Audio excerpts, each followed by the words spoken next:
The Adventures of Bob Hatson, Casino Project, Chapter 7, A Little Chill, Exchange of Civilities. Bob Hatson makes it to Montreal Pierre Elliott Trudeau Airport early in the morning. Flying back to El Paso, Bob misses his truck. Peterbilt has been bought to roll, not to stay in the parking lot. No matter what happens, Bob enjoys driving and under God's will, hopefully in peace. Not forcing the issue.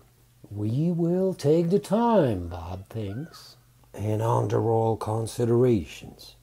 The murderer is very careful now.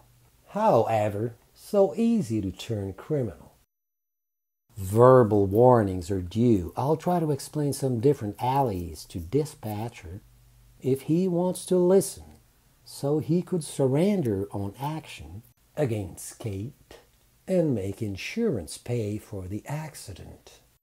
Maybe it's too late now because he's gone so far with the alembic bar in Ron's truck. So many accusations are against the driver. I would be surprised if he'd change his mind. Whereas the human is able to make mistakes and forget details sometimes, Bob is writing all data he can to have a full file of information. A triad was born here in this adventure, and between each party a different class exists. The perception of the project seems to be accentuated towards a false conciliatory, perhaps wanting to create false illusions between poorest investors, dispatcher, and who else? Maybe some moles we didn't see yet. Among all the bandits, some are dangerous and some less, so this love story could die in the bud, tail off before they go further, provoking an abrupt end. Nevertheless, many of them are tough. In the context of the entire melody, they sing to each other, repatriating old members to invest, and some we don't know yet. Dispatcher associates with experienced gentlemen. Well, the word gentleman here is a little bit strong in dispatcher's case, but for his apprenticeship in casino business, I think he will soon discover that some sharks intend to realize big profits. So does he. Under what price and revelation will we discover that this union was only a trap they've been lured in? Bob Hatson requires many aspects to face accountancy's dangers, bookkeeping, and positivism surrounding the reason why they want to carry out this dangerous adventure. Was it worth killing? They will know that Bob is higher intelligence.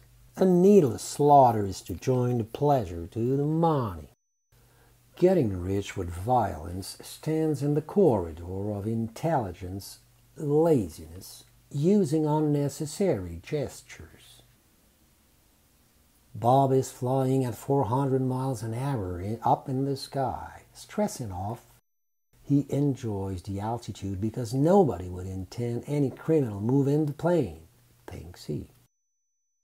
The airplane is already a jail up there. Cool this morning, finally, enjoys Bob. At New Mexico Albuquerque Airport arrival, gently received by Mr. Paco, the company owner and boss where Bob picks up his load to go back to Canada.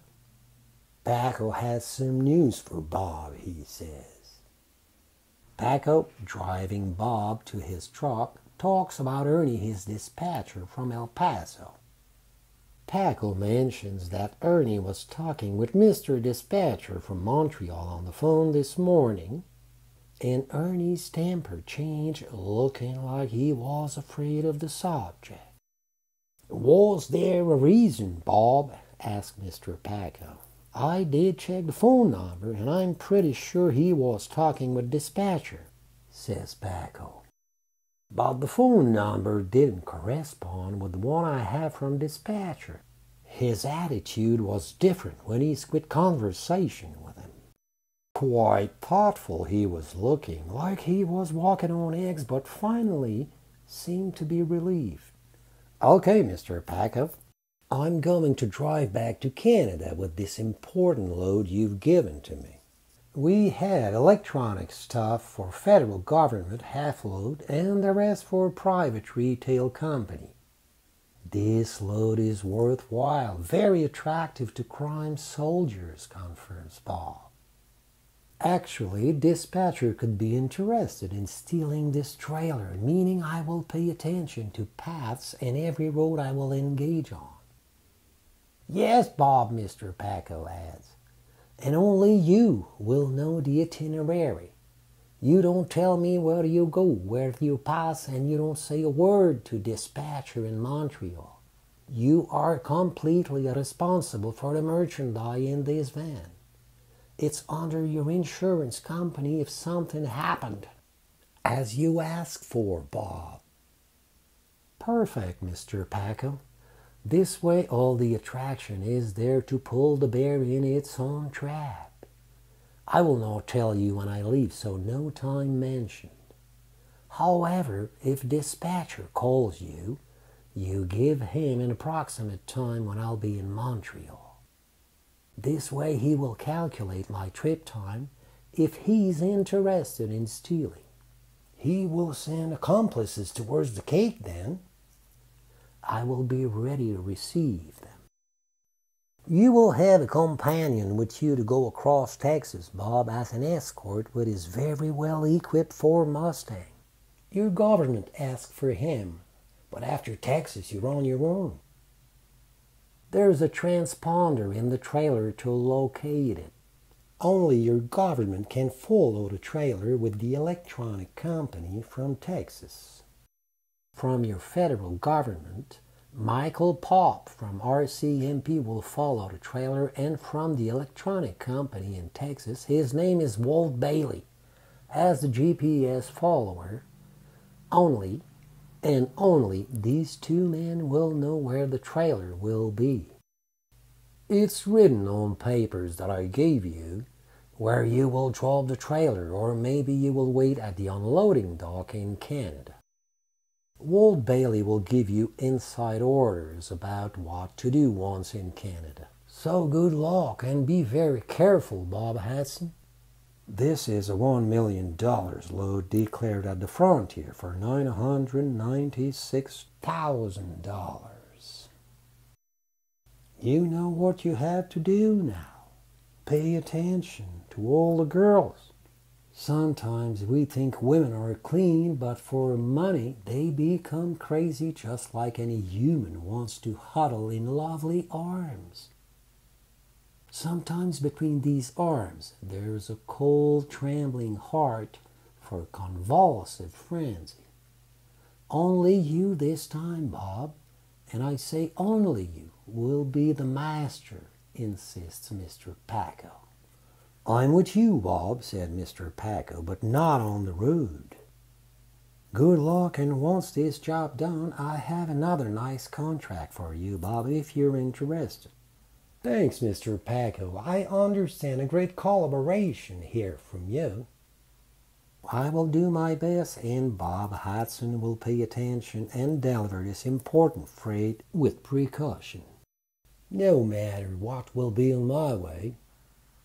Under no pretext this truck will stop.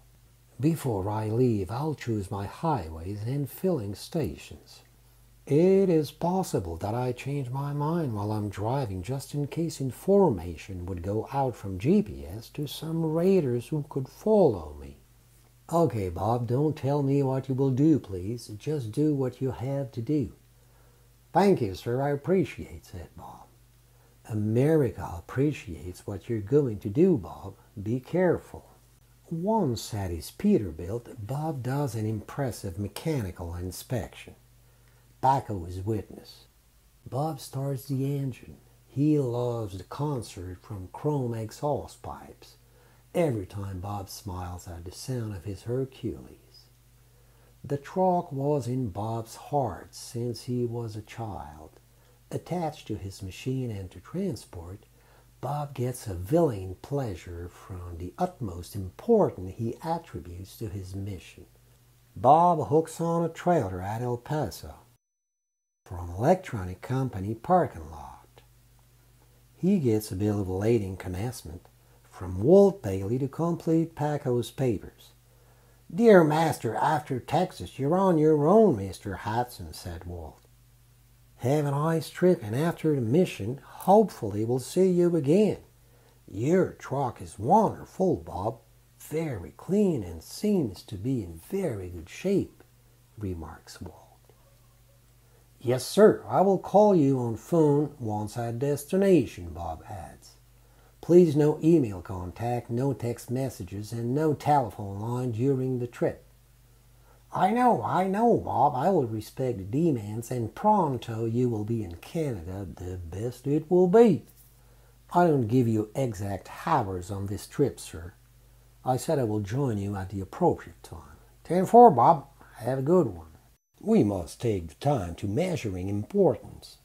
Never underestimate the distance before you have covered it. In other words, time don't get ridiculous as far as the mission is respected. While roads conditions are perfect, taking the time to manage tracks and distances, there are many adventures on the road, including weather, women, mechanic interruptions, horse wound, tornadoes, music, fun.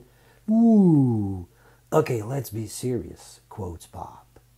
The 3W, weather, women, wound. Or the 3BBB, Bob Blonde who barks. Resume, weather when woman is wounded. Blondes bark after Bob, thank you. Some fun sometimes from Bob Hatson gives color to the international transport. A little chill to the exchange of civilities. Bob looks at the commencement or bill of lading and relaxes seeing loads weight. He can drive over any scales in the States and he's safe. Less than 80,000 pounds in USA, the Herculean tractor and the van, plus loads weight, should be all right at law.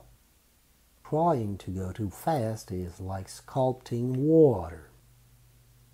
Remember this one, young drivers, a water sculpture is a time illusion. Dispatcher's knowledge is the bureaucracy. Driver's knowledge is transport accomplished on the road, not by a pen or a computer. Sitting on a truck seat is really not like sitting in front of a sleeping wanderer in a library. The casual labor is kindred to roads knowledge and time management. Sitting comfortably and hitting the road, enjoying every moment, this is Bob Hatson. Recommendation: a frank attitude would be to specialize conduct by respective time at each hour.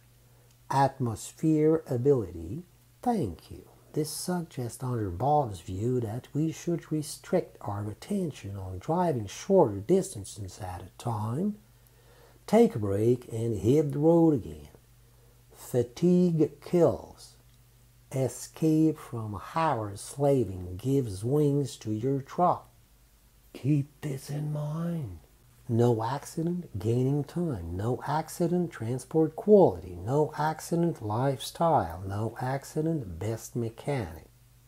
And no accident, finally, time, money, efficiency, and on and on and on. In indecent haste, prevail the failure's ultimate momentums. Take time as a friend and try to win.